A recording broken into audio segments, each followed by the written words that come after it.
Everyone, আসসালামু আলাইকুম। আশা করছি আপনারা সবাই অনেক ভালো আছেন। আমরা সবাই আলহামদুলিল্লাহ ভালো আছি। আরও একটি ব্লগ ভিডিও দেখার জন্য আপনাদের সবাইকে ওয়েলকাম জানাচ্ছি। তো যেমন গরম তেমন লোডশেডিং, মানে ভিডিও করতে বসেছি না, ভিডিও করতে দাঁড়িয়েছি, কারেন্টটা চলে গিয়েছে। তো কারেন্টের অবস্থা কিন্তু খুবই খারাপ। তো রাতেও প্রচুর পরিমাণে লোডশেডিং হয়েছে, এরপরে দিনও তো হচ্ছে ব্যাপক হারে। তার উপরে তো গরম তো আছে, 40 ডিগ্রির কাছাকাছি বাংলাদেশে এখন বর্তমানে গরম পড়ছে, সেটা আসলে নাজেহাল অবস্থা। এই তো আজকে হচ্ছে টোটাল 3টা ভিডিও করব চিন্তা করেছিলাম, তবে হচ্ছে আমার এসির একটু প্রবলেম হয়ে গিয়েছে, ওখানে ফ্ল্যাগের মনে হয় প্রবলেম, যার কারণে এসিটা চলছে না। তো যেহেতু গরমের সময় ফ্যানও ভিডিওর সময় কিন্তু ফ্যানটা বেশি ছাড়া যায় না, ফ্যান ছাড়লে কাপড়গুলো উঠতে থাকে, প্রবলেম হয়। তো ভাবলাম যে একটা ভিডিও করবি। দাস্তানের হচ্ছে নতুন কালেকশন এসেছে, এই যে, তো আজকে সেটা ভিডিও করছি। এই যে দাস্তান ব্র্যান্ডের, তো এই কালেকশনের ড্রেস, লাক্সারি লোনের ড্রেসগুলো ভিডিও করব। এরপরে হচ্ছে তাওয়াক্কালেরও কালেকশন এসেছে নতুন, সেটা করব চিন্তা করেছিলাম, সেটা আজকে আর করতে পারবো না, লাইন ঠিক করে তারপরে করতে হবে। এই আরও মামা কটন, তারপরে প্যাটেলের ভিডিও করব চিন্তা করেছিলাম। আসলে ভিডিওর জন্য কিন্তু অনেক ভিডিও দেওয়া হয় না, এই যে প্রচুর পরিমাণে ঘাম দিচ্ছে, এত গরম কি বলবো। তো ঠিক আছে, তাহলে কারেন্টটা যখন আবার আসবে তখন হচ্ছে আমি আবার ভিডিও করা শুরু করব। তো আজকে দুপুরে রান্না হয়েছে জগতের রান্না, সেটা হচ্ছে মুরগির মাংস। এখানে ঠ্যাং দেখা যাচ্ছে, এটা আমি খাবো। ঠ্যাং ঠ্যাং আমার অনেক বেশি পছন্দ, তো বাচ্চাদের জন্য আলো দেওয়া হয় ডেলি। তারপরে হচ্ছে ডাল, আর এটা হচ্ছে নারিশ শাক। আমাদের চট্টগ্রামে এটাকে বলে হচ্ছে নারিশ শাক। তো এই শাকটা কিন্তু আমাদের চট্টগ্রামে 2-3 ভাবে রান্না করে। একটা হচ্ছে ডাল ভেঙে রান্না করে, আবার কাঁঠাল বিচি দিয়েও রান্না করে, এরপরে হচ্ছে মসুরের ডাল দিয়েও রান্না করে। এরপরে আমি আজকে শুধুমাত্র রসুন দিয়ে শুকনা করে ভাজি করেছি।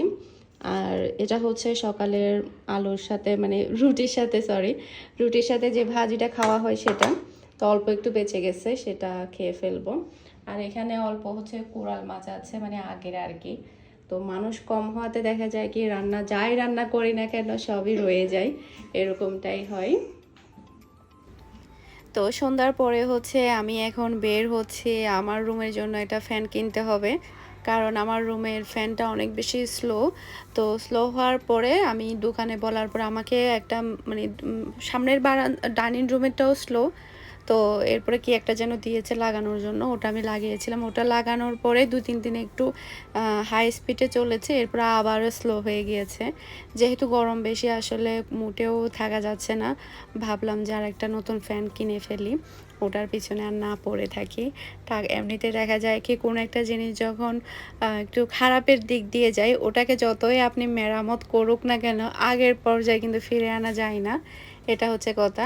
আর যেহেতু এসি, তারপর হচ্ছে ওভেন যে সাইডে বসিয়েছি, ওই সাইডের ওভেনের ফ্লাগটাও কিন্তু নষ্ট হয়ে গিয়েছে, তাই ভাবলাম 2টা ফ্লাগ কিনতে হবে, আর মিস্ত্রি সহ ডেকে নিয়ে আসতে হবে, ফ্যান আর ফ্লাগ 2টাই লাগাতে হবে। আর রান্নাঘরের হচ্ছে অ্যাডজাস্ট ফ্যানও নষ্ট হয়ে গিয়েছে, ওটাও একটু দেখাবো কি প্রবলেম, ওটা করব। তো কয়েকদিন পর পর দেখা যায় কি কিছু না কিছু নষ্ট হয়ে যায়। মিহির বাবা যখন ছিল ও অনেক কাজ করিয়ে দিয়েছে। আসলে পুরুষ মানুষ থাকলে যা হয় আর কি, কুটি নাটি এটা ওটা, ও লুক ডেকে সারাদিন অনেক কাজ করিয়েছিল। অনেক, মানে দেখা যায় কি থাকতে থাকতে তো নর্মালি কোনো এটা সেটা তো প্রবলেম হয়ই, তো সেগুলো অনেক কিছু ঠিক করে দিয়েছিল। তো পুরুষ মানুষ না থাকাতে আমাকেই বের হতে হয়েছে। আসলে সংসার সামলানো, তারপরে বিজনেস, সে সাথে হচ্ছে এইসব টুকিটাকি জিনিসপত্র কিন্তু মেনটেন করা অনেক বেশি ঝামেলা। বিশেষ করে যখন কোনো কিছু নষ্ট হয়ে যায়, তখন তো একেবারে বিরক্ত লাগে। তো আমি হচ্ছে একেবারে, মানে পাকিস্তানি একটা ফ্যান নিয়েছি 5,800 টাকা দিয়ে। তো বাংলাদেশে নাকি পাকিস্তানি কপিও আছে, পাক পেন যেগুলো, ওগুলো নাকি কপি 3,000 কত টাকা নাকি সেল করে। তো ভাইয়াটা বলল যে এটা নাকি অরিজিনাল, একদম অরিজিনাল পাকিস্তানি ফ্যান, 5,800 টাকা। আমি আসলে নিজেও চিনি না কোনটা কপি কোনটা অরিজিনাল, ওনারা যেটাই বলছে সেটাই বিশ্বাস করে আসলে নিয়ে নিচ্ছি। কিছুই করার নেই, যেহেতু আমাদের এইসব ব্যাপারে খুব একটা বেশি আইডিয়া নেই। তো ফ্যানের কালার হচ্ছে ব্ল্যাক কালার, আমি একটু হোয়াইট কালার চেয়েছিলাম, তবে নাকি হোয়াইট কালার ছিল না। আলহামদুলিল্লাহ ভালোই বাতাস, তবে বাতাসটাও না অনেক গরম, যেহেতু গরম বেশি পড়ছে সেই কারণে। মাশাআল্লাহ, তোমাকে তো অনেক সুন্দর লাগতেছে। তুমি কি পরছো? সসাম আর এটা কি? মালাল গলা। আর উপরেরটা কি? চুকের মধ্যে কি দিছো? কি দিছো? সসাম। সসাম, এটা তোমাকে কে বলছে এটা সসাম? এটা সসাম? তোমাকে তো সসামে অনেক সুন্দর লাগতেছে মাশাআল্লাহ।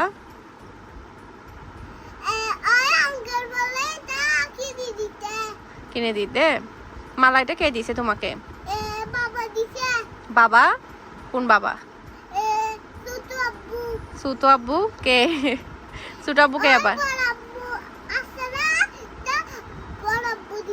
বড় আব্বু দিছে তোমাকে? মাশাআল্লাহ। আজকে হচ্ছে একটা বাটন ফোন কিনে আনছি আমি বাসার জন্য। তো এটা আম্মু, তো এটা কি ফোন? 14 mobile, iPhone 14। তো এটা মিনহা দেখার পর থেকে বলতেছে এটা নাকি আইফোন 14, মিনহার আইফোন 14। তুমি কি আইফোন 14 কিনছো? কে কিনছে তোমাকে? কে কিনে দিছে? আম্মু কিনে দিছে আইফোন 14। এটা কি? এটা ছোট বাচ্চার আইফোন 14। দেখি ফোনটা দাও। তো বাসায় হচ্ছে সবসময় দেখা যায় কি একটা বাটন ফোনের প্রয়োজন হয়, তাই ভাবলাম যে একটা ফোন কিনে নিয়ে আসি। এটার দাম মাত্র 1100 টাকা, দাম একদমই কম ছিল। তো জাস্ট হচ্ছে এমনিতে কল টল করার জন্য এই জন্য কিনে নিয়ে আসলাম। তো মিনহা দেখার পর থেকে এটাকে 14 14 করছে। আজকে হচ্ছে একটা আন্টি এসেছে, উনি সবসময় আমার কাছ থেকে ড্রেস কিনে নিয়ে যায়। তো উনি হচ্ছে দেশের বাড়িতে মানে গ্রামের বাড়িতে গিয়ে একদিনের জন্য গিয়ে গ্রামের লিচু আর হচ্ছে আম পেড়ে নিয়ে এসেছে, সবাইকে দিয়েছে। ভাগের মধ্যে কিন্তু আমার নামটাও বাদ যায়নি, উনি আমার জন্য নিয়ে এসেছে। এগুলো হচ্ছে ওনার গাছের আমগুলো না মানে ওই যে মানে থেতলা করে এরপর একটু করে ছিদ্র করে রস খেতে অনেক বেশি মজা, আমরা এইভাবেই খেয়েছি। আর লিচুগুলো অনেক মিষ্টি ছিল, ভালো ছিল। সাইজে একটু ছোট ছোট, যেহেতু একদম দেশি লিচু এগুলো। আর মানে আমগুলা অনেক মজা লেগেছে আমাদের সবার কাছে। আর একদম পাকা আম ছিল, গাছ পাকা আম ছিল। লিচুগুলো গাছ পাকা ছিল, মানে পেকে যাবে আর কি, ওইরকম আর কি। আর হালকা টক মিষ্টি এরকম ছিল, মানে কিছু কিছু একদম ভালোই মিষ্টি হয়ে গিয়েছে, আবার কিছু কিছু হালকা টক। তবে মিহি অনেক বেশি হ্যাপি, কারণ মিহির ফেভারেট হচ্ছে লিচু আর হচ্ছে আম, এই দুইটা খাবার মিহি অনেক বেশি পছন্দ করে। মিহি বলছিল যে যখন বের হবে তখন শুধু এই দুইটাই খাবে। তো আজকে সন্ধ্যার নাস্তা হিসাবে চিন্তা করলাম যে ফালুদা তৈরি করব। তো আমি হচ্ছে একটা রেডিমেড ফালুদা মিক্স নিয়েছিলাম, তবে সময়ের অভাবে বানাবো করে আর বানানো হয়নি। ভাবলাম আজকে বানিয়ে ফেলি। তো এটার ভিতরে কি আছে দেখে নিচ্ছি, আর কিভাবে বানাতে হবে সেটা কিন্তু এখানে লেখাই থাকে, ওটা দেখে বানিয়ে নিলে হয়ে যাবে। তো এখানে হচ্ছে মানে সম্পূর্ণ মিক্স চিনি টিনি যা যা দেওয়ার আর কি ওগুলো সবই আছে।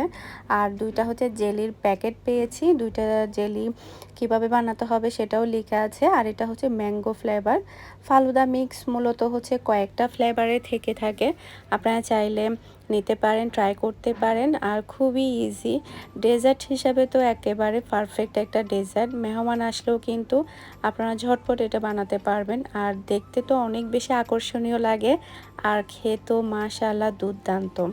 তো ফার্স্টে হচ্ছে আমি জেলি দুটো বানিয়ে নিব। আমি 1 কাপ পরিমাণ পানির মধ্যে একটা জেলির প্যাকেট দিয়ে দিয়েছি, মিডিয়াম আছে টোটাল। এটাকে 5 থেকে 6 মিনিটের মতো এটাকে একটু জাল করে নিতে হবে, মানে একটু ঘন করে নিতে হবে।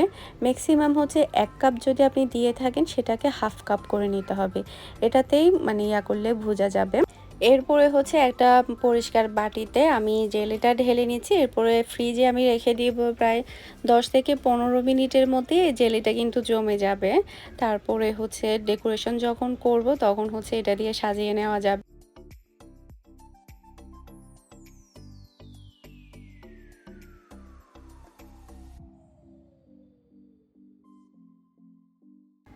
আর একটা যে জেলিটা ছিল ওটাও আমি সেমভাবেই কিন্তু ৫ থেকে ৬ মিনিটের মতো জাল করে নিয়েছি। তারপরে হচ্ছে আরেকটা বাটিতে এটাও আমি ফ্রিজে রেখে দিব জমে যাওয়ার জন্য।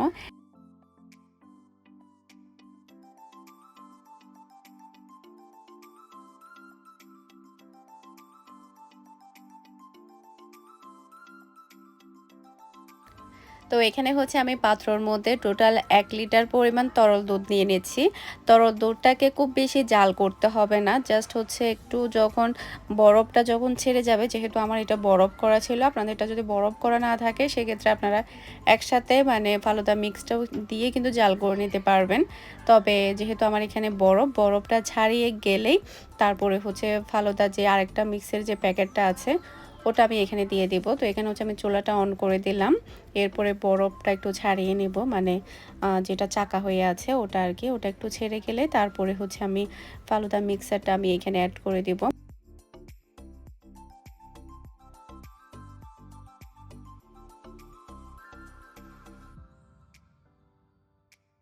তো এখানে হচ্ছে বরফটা গলে গিয়েছে। এরপরে হচ্ছে আমি প্যাকেটটা এখানে পুরোটাই ঢেলে দিব। তো এখানে কিন্তু আর এক্সট্রা করে কোনো প্রকারের কিছুই দেওয়ার দরকার নেই। শুধুমাত্র তরল দুধ আর হচ্ছে পুরো প্যাকেটটা এখানে ঢেলে দিলেই হয়ে যাবে।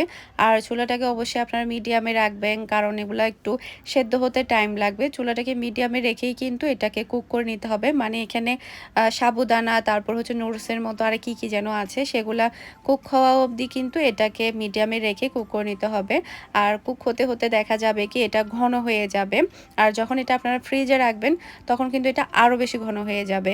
আমি একটু চেক করে নিচ্ছি সব কিছু ভালোভাবে কুক হয়েছে কিনা। অনেক সময় দেখা যায় কি শক্তও রয়ে যেতে পারে। আর দেখতে পাচ্ছেন দুধটাও কিন্তু অনেকটা ঘন হয়ে এসেছে। চুলাটাকে মিডিয়ামে রেখে কিন্তু এটা কুক করতে হবে। তো এরপরে হচ্ছে আমি এটাকে ফ্রিজে রেখে দিব ১ ঘন্টার জন্য। টোটাল ১ ঘন্টা পরে এটা দেখতে পাচ্ছেন কি পরিমাণের ঘন হয়ে গিয়েছে। আর অল্প পরিমাণের হয়ে গিয়েছে। আসলে একটা প্যাকেট দিয়ে ম্যাক্সিমাম হচ্ছে আপনি ৩ থেকে ৪ জনকে দিতে পারবেন, তাও আবার ছোট ছোট বাটিতে। যদি গ্লাসে করে দেন সেক্ষেত্রে আপনি ৩টা গ্লাস বানাতে পারবেন, মানে মিডিয়াম সাইজ। আবার বড় সাইজের গ্লাস যেগুলো হবে সেগুলোতে ২টা বানাতে পারবেন। আর যদি মিডিয়াম সাইজের গ্লাস হয় সেক্ষেত্রে আপনি ৩টা গ্লাস বানাতে পারবেন। আমারটা যেহেতু মিডিয়াম সাইজের গ্লাস ছিল আমি এটাতে ৩টা বানাতে পারবো।